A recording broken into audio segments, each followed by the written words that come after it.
Hope you're having a great day. Welcome to the Ricky Matthews Show from the Citizens Bank Studio as we continue to celebrate so many incredible people working across the state of Mississippi to make this such a great place to live, work, and play. Listen, one of the things that makes this such a great place to live, work, and play is that we've got leaders across the state who are willing to work together to continue to focus on things like our transportation infrastructure. You know, I often say this when I talk to mayors and others about infrastructure. It often is not the sexiest thing to talk about when you're thinking about the wonderful things that Mississippi might be doing. But boy, without great infrastructure, we're kind of toast. Infrastructure, especially when you think about roads and highways and bridges, create incredible opportunities for us to get around, for people who are traveling here to be able to enjoy Mississippi, for us to have economic development. There's so much positive that comes from that. And Mississippi was at a crossroads in this past legislative session as we began to really consider how do we determine how we're going to fund roads and bridges and highways going forward in Mississippi. And I'm thrilled that the director of the Mississippi Department of Transportation, Brad White, is going to be joining me today because he's been steering the state towards stronger roads, bridges, and a stronger transportation infrastructure. And we have some great successes to discuss as it relates to this past legislative session. So without any further ado, let me bring my friend Brad White into the conversation and just say, first of all, good morning to you and congratulations to you as well, Brad. Good morning. It's good to be with you. Thank you for having me. So you heard how I started the show, but it is true, man. It is not necessarily the sexiest thing in the world, but it is the most required thing in the world if we want to have economic success, isn't it? I agree. Yeah. Like what we like to point out, it's one of the major core functions of government. And when you look at all the other core functions of government, they can't do or carry out their mission if we're not carrying out ours. I mean, it doesn't matter how good the healthcare facilities are, how good citizens' healthcare insurance is, if the ambulance can't get to the hospital due to traffic, or how much money we invest in public education if the school buses can't cross bridges. So I think it is an integral part of our not just economic development, but community development and just the daily lives, so it's extremely important. Well, look, you and I have said this before, but when you think about your political background, the work that you've done throughout your career and so many important roles that you played, you're kind of a man made for the moment is the way I would look at it, because you're good at bringing people together. You went into that job with a serious strategic focus. In other words, you really wanted to understand what do we need to do to raise the bar for transportation across lots of sectors for Mississippi, so you can understand, where are we today and where do we need to be and what's the cost associated with getting there. And then as you began to think about the funding mechanisms that were in place to help us get there, man, Mississippi was in a bad spot. And so you had to take what you were learning about the infrastructure requirements going forward over the next 5, 10, 15 years, combined with this really poor formula for determining how you were going to fund it. We had to change dramatically, or we were going to be in a bad spot, weren't we, Brad? Yeah, we had basically turned into a maintenance state. The Department of Transportation, with regard to the highways and bridges, we run two major programs, and one is the maintenance, the rehabilitation and the upkeep of the taxpayers' existing investment. And the other one is the capacity construction program, where we build out the system like we're doing on I-10 and in other areas around the state where the traffic has reached a volume that the current roadway was no longer sufficient, so we're having to build it out. And about 12 years ago, due to the funding issues that you're talking about, the commission had to make the unfortunate decision to do away with, or to basically shelve, the capacity construction program in order to divert all available funds to maintenance. And so the program that we manage that was designed to keep us from having traffic congestion around the state was basically not there due to the funding issues. Now, luckily, Senator Roger Wicker served in a key position when the Federal Highway Administration was being reauthorized 4 years ago, and was able to secure an extra $1 billion for Mississippi over that 5-year period. And that allowed this commission to go back into the capacity construction work. And the last few years, we've been very successful in getting federal grants outside of that to do work like we're doing on I-10 on the coast and in other places around the state. So it's nice to see an agency finally being able to get back to doing all the different things that one, our employees want to do, but number two, what the taxpayers expect us to do, And as the old saying goes, it takes money to do it. Yeah, and you know what, and we can gloss over this, but I think one really important point to make is that is around safety. I mean, the reality of having safe roads and highways in Mississippi are so darn important. But it was an extraordinary accomplishment when you think about the tax reform that was taking place. And I had the Speaker in the House, Jason White, on recently for an entire show, and we kind of broke it all down.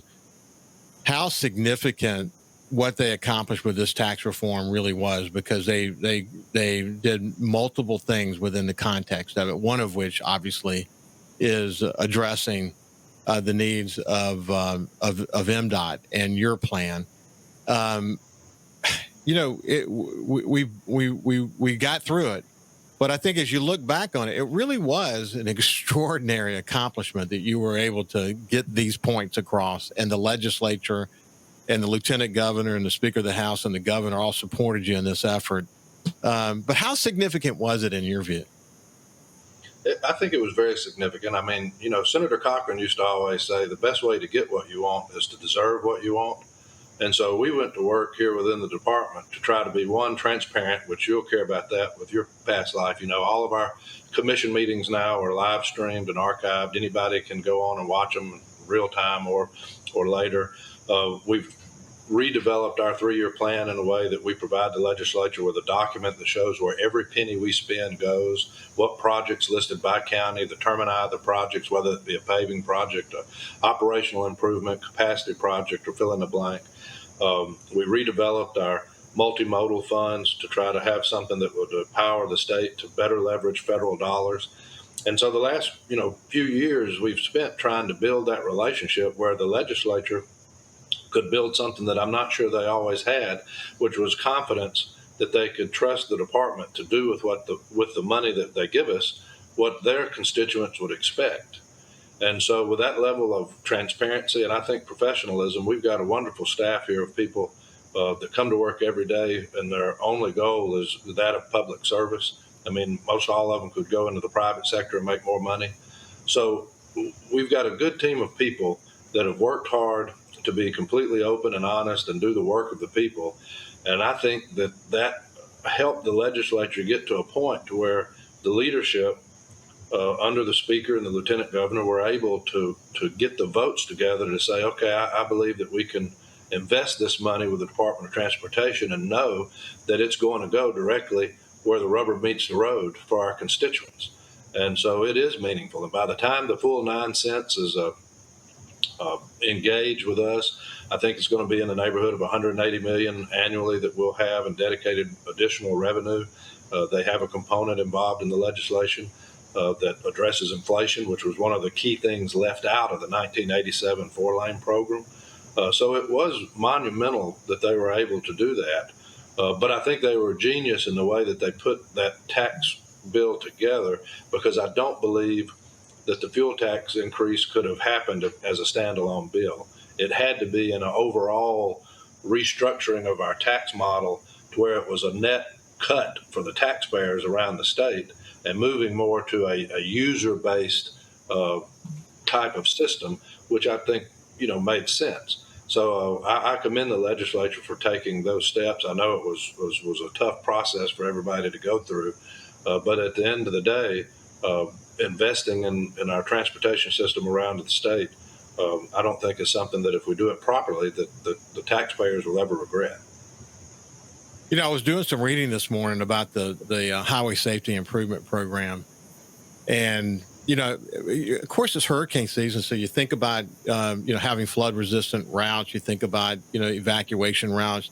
You don't think about things like signage and barriers, and I mean there's a lot to this. If your goal is to make the roads safer, and ultimately what that means is reducing fatalities, It takes, there's a lot to do. It's more than just building a highway, isn't it?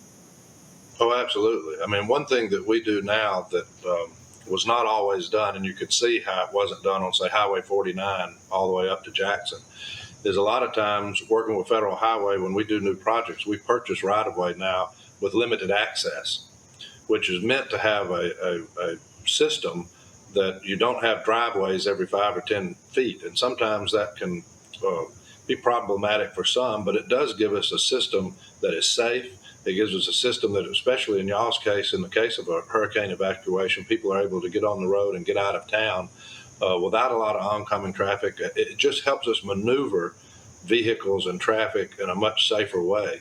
So over the last several years, you've seen the Federal Highway Administration in the administering of its program around the state move to more ideas to make things safer. Yeah, that is for sure. Hey, when we come back, we'll actually expand a little bit on the conversation around the hurricane season, and there's a lot more to talk about. There always is when it comes to MDOT. We'll see you after this. Welcome back to the Ricky Matthews Show from the Citizens Bank Studio. We're visiting with Brad White. He's the leader of the Mississippi Department of Transportation. Has a terrific board that he works with of commissioners. And as we discussed in that first segment, they've had some terrific success working with the legislature and our state leadership to be able to align how does MDOT go forward. You know, in fact, I had Austin Golding from Golding Barge Line on my show this week, and we talked about that. One of the things the Biden administration had done is, and you and I have talked about this to some extent too, is forcing EV be by a certain date, which made no sense. And, you know, the energy sector was not able to adjust to that. Now, the energy sector has done a terrific job of investing in cleaner energy, and I mean, massive investments in that regard. And then the automotive industry, I mean, just recently, just in the past week, you saw that Ford has announced that it's going to be converting one of its plants from a gasoline-based plant to one that's going to be EV. They're going to be producing EV. So we're going to see over the next 10, 15, 20 years, we're going to see a continual move toward EV. EV is going to get better. You're going to see batteries get better, but gas and fuel is going to be part of what we do for many years to come. But if everything were based on just fuel, at least how we fund MDOT, that would be a very serious problem. But it was interesting listening to Austin talk about that, the way the energy sector has begun to calm down a little bit now, so that we can have a more rational approach toward EV. You probably have been pleased to see that as well, haven't you?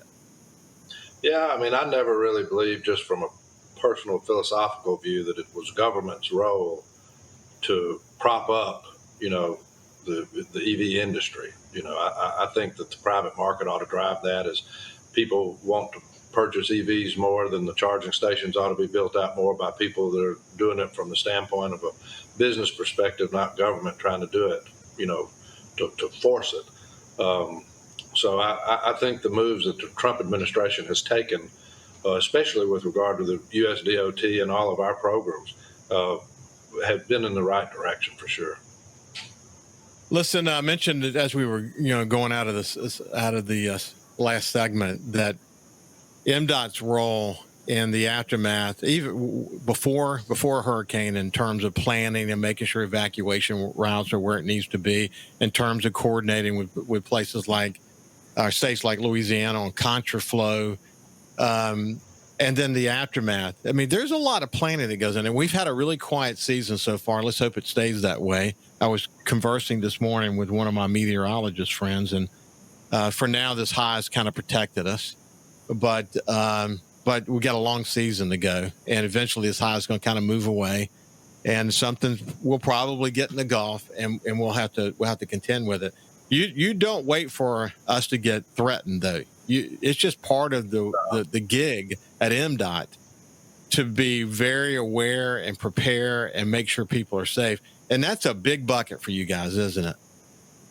Yeah, I mean, our maintenance forces, they start early on, especially if we see a storm coming, depending on the severity. I mean, I've seen them go out and make sure all the equipment's ready, make sure it's strategically placed around the region, even going as far as sometimes taking the traffic signals off of the poles and the wires just to make sure they don't end up as projectiles, to do further damage.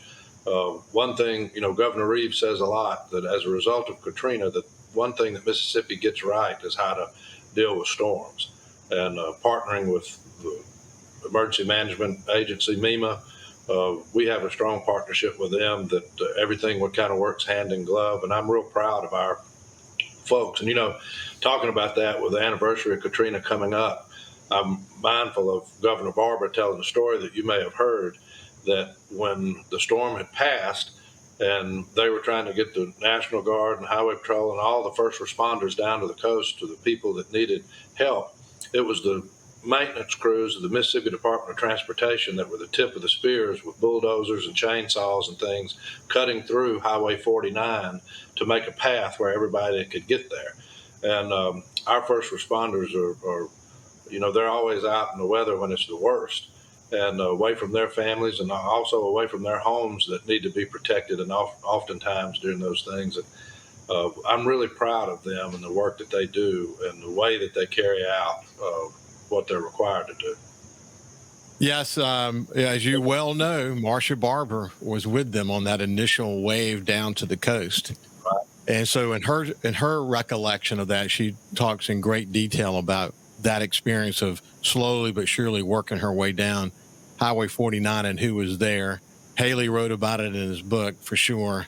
It really shows how important the role MDOT played was to get down here, but also, with the National Guard and others working together in that regard, it was an important moment. And, Henry Barber was on with me recently, Haley's nephew, Henry well. He was the executive director for the Governor's Commission on Recovery, Rebuilding, and Renewal. And we had a terrific show where we just kind of looked back. And one of the things he shared was Haley tried to talk Marcia out of that. I mean, Marcia, just was determined to get down here. And then once she got here, as the story is kind of famous, while Haley was going back and forth to Washington and also back and forth to the coast, she was on the coast literally every day for weeks, if not months. And she was his ears, eyes, and heart, the way I wrote about it in the foreword to his book, for Haley. And it was amazing. And oftentimes people didn't even know who she was, Brad. They just, she was there to hug, and she was trying to help. And many of them had no idea she was the first lady, which I think is such a beautiful thing. But yeah, that story's been well told. And it is how when organizations work together, it can tell a great story, isn't it? That's right. Yeah, this is a team sport. Regardless of what anybody else says, it's a team sport, and it takes, especially after a disaster such as a hurricane, it takes all hands on deck and everybody pulling the wagon in the same direction to make any progress whatsoever.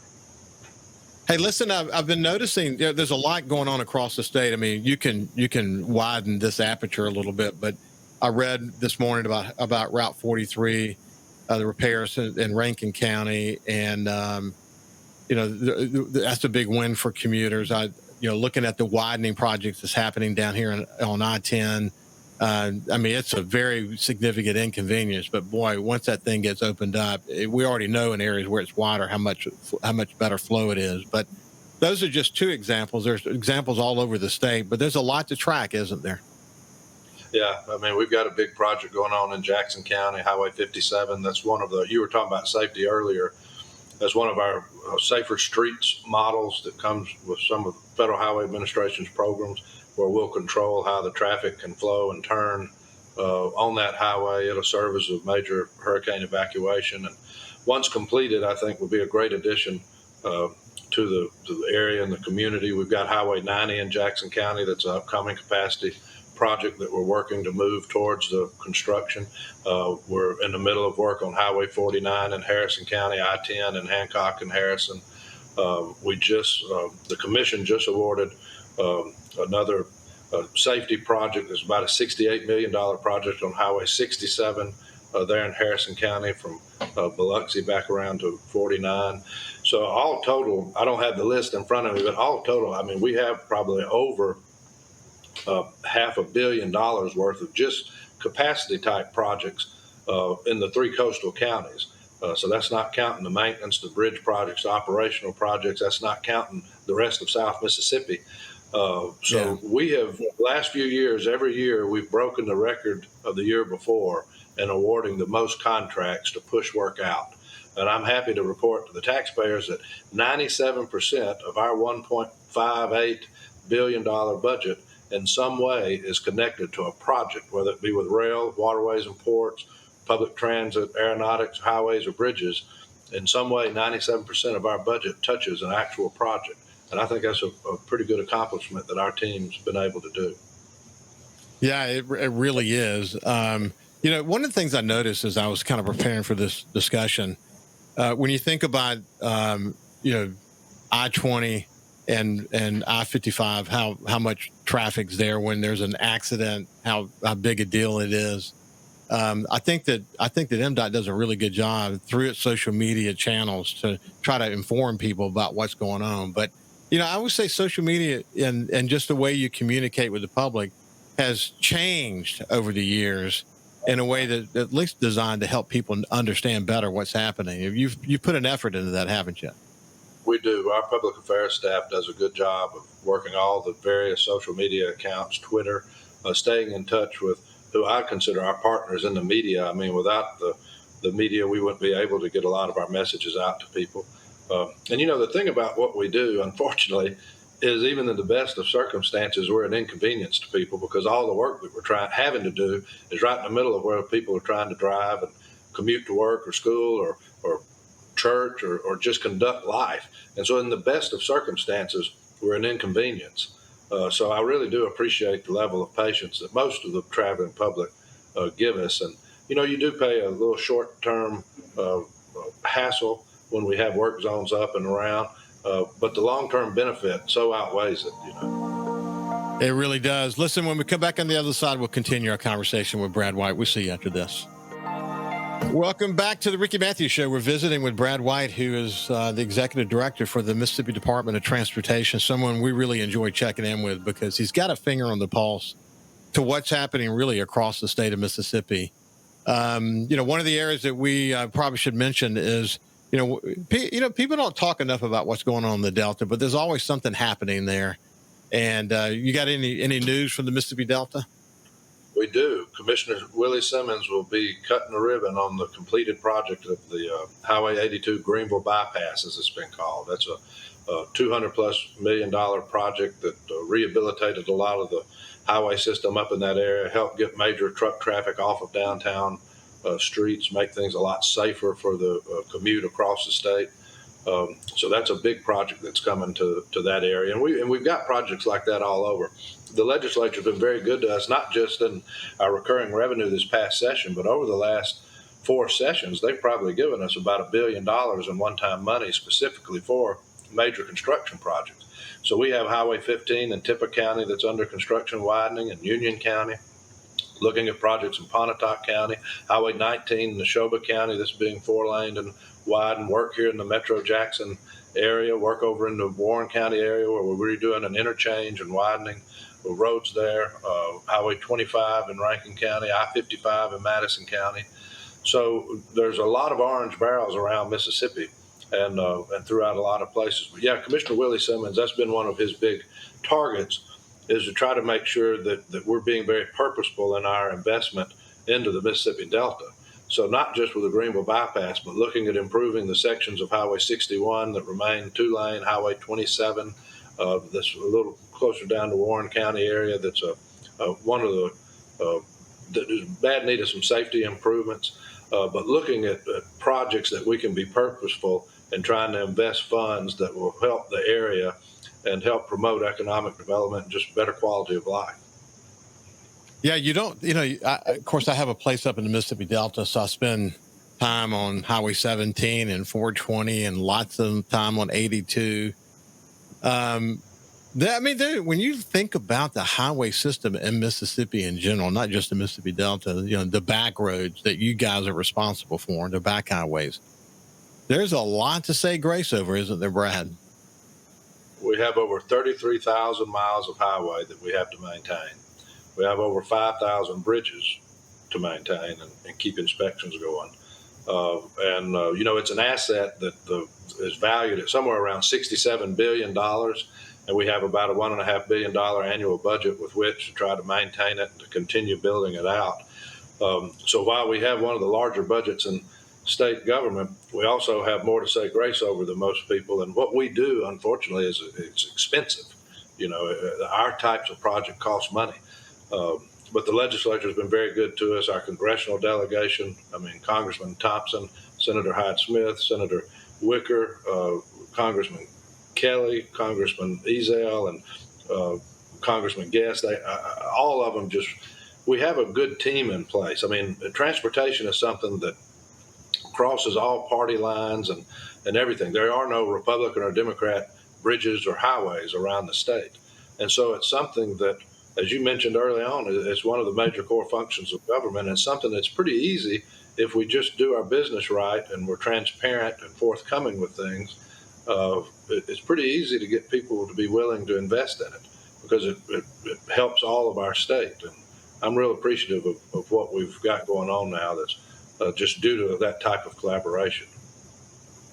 Well, listen, man, it helps you. It helps you because you've got state government experience. You understand what's happening in Washington. When you go to Washington these days, how much different is it than it was before? Is it noticeable? Do the conversation, are they different? Talk to me about that. Well, I go back and, the Mississippi delegation and staffs have been pretty consistent. They like seeing people from Mississippi coming to visit, regardless of which office you're in. All of them, my experience has a heart of public service, and they're there to listen and to help and want to know how they can help. And so from that sense, it's been very consistent.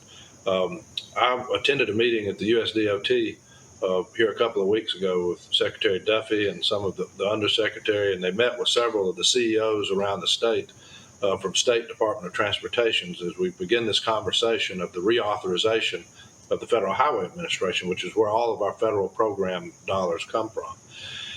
And I'll tell you, Ricky, I left that meeting thinking this has probably been the best meeting I've ever attended in Washington as far as feeling like we actually got something done.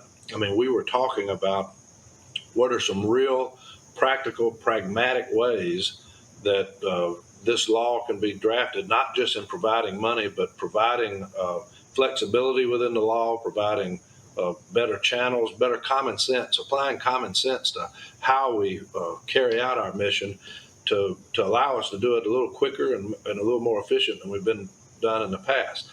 There's one thing I've noticed with President Trump. I do believe if he wasn't president and had to pick a cabinet position, I think he would want to be Secretary of Transportation because he likes to build things.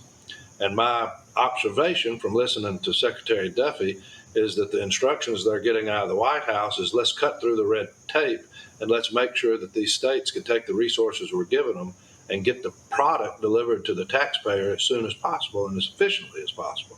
And so that was music to my ears to hear that we're going to try to make government operate a little more functional and more efficiently than what we may have in the past. So I feel real good about things. In that sense, it's a positive change for sure. To me, it's been fascinating watching President Trump pick his cabinet, the kind of people that he's brought in, people like Sean Duffy, for example, people who are really loyal to the policy direction of this particular White House, and also who are incredibly good communicators. Dude, they are good communicators.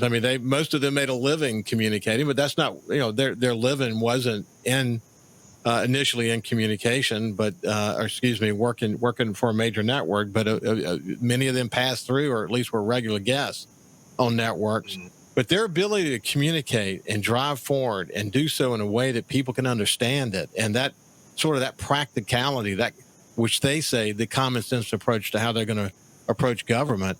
Even the New York Times recently had to say that this administration is incredibly aligned, and no one can argue with how quickly they're getting things done and how much they're getting done because they're so unbelievably aligned. You think about what Sean Duffy has faced with the FAA and other challenges. He doesn't seem to have faltered a moment during all of that. I mean, what did you perceive in that meeting? No, I mean, I think, one, he's a good communicator. I've always believed that people are normally down on what they're not up on. So if we're not communicating to the public the facts surrounding some of the things we're doing and what they're seeing doesn't make sense, it's natural to expect people to be critical. So it's important for those of us in government that's providing a service to do the best we can in explaining what we're doing and why we have to do it. Otherwise, people won't know. And I think Secretary Duffy is a great communicator. But the other thing that they've done, from my perspective within the U.S. DOT, is they put together other folks that are just a really good team. And everybody knows what their role is, and they carry that out. And so just like here at the Mississippi Department of Transportation, I'm not an engineer. So I don't get involved trying to design bridges or highways or arguing with engineers over the technical stuff. We let our professionals be the professionals that run that. And the engineers don't get involved in trying to deal with the legislature and secure our budget and do all the things that I do. So all of us on the team have a specific role that we provide that collectively allows us to meet our mission. And when you can have a well-oiled machine where everybody's in their lane and everybody's talking with one another and moving forward together, you're able to accomplish a lot more. And I think the taxpayers see the benefit of that.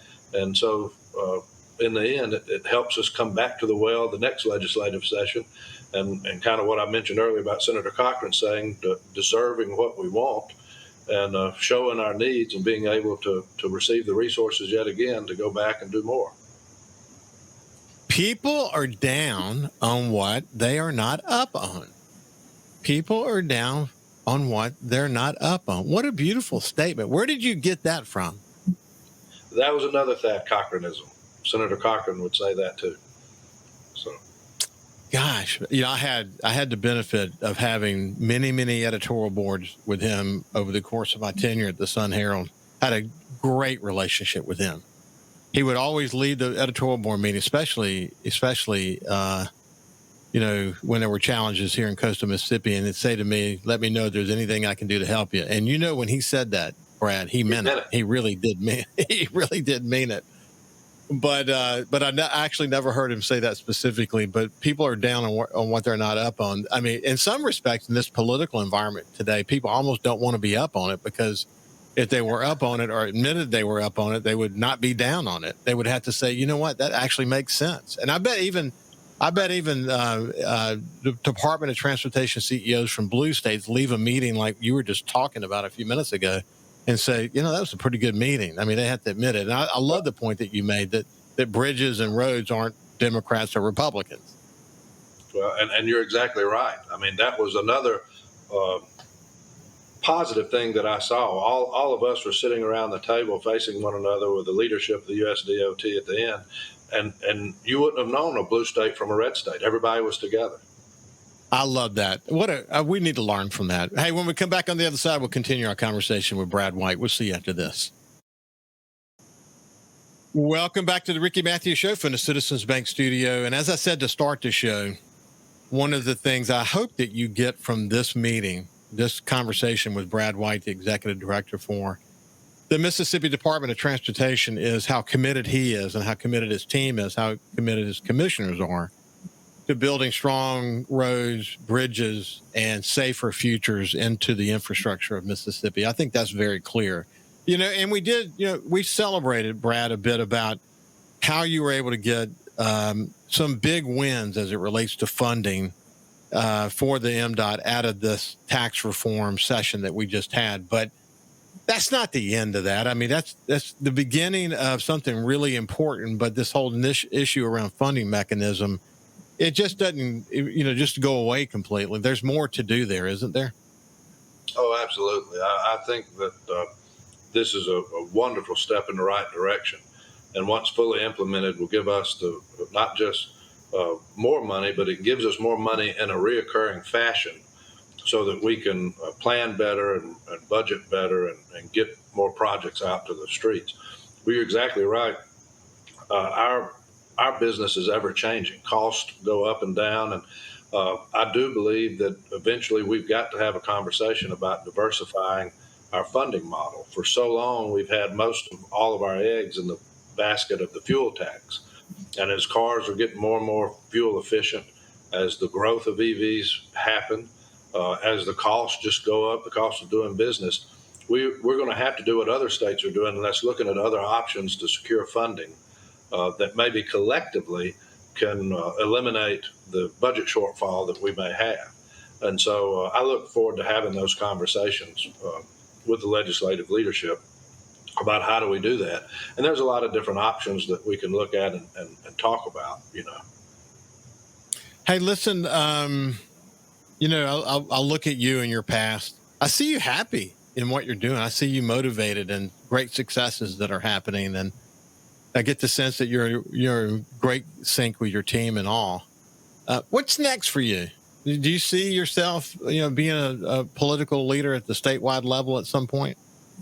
No, I like what I'm doing. I enjoy kind of being behind the scenes.